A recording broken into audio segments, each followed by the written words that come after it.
Prostate MRI is a very beneficial test to have for patients because it's very minimally invasive and the results that they can get are better than some other tests because the other tests, the results might go unnoticed.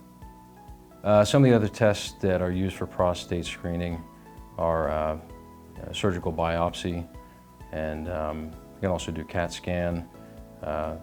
There's different types of blood tests to check for prostate levels, and they are not always as conclusive as we need them to be. So prostate MRI will pinpoint with accuracy if there is a problem going on with somebody's prostate. Prostate MRI generally takes anywhere from 35 to 45 minutes, depending on the setup and if there's extra views needed.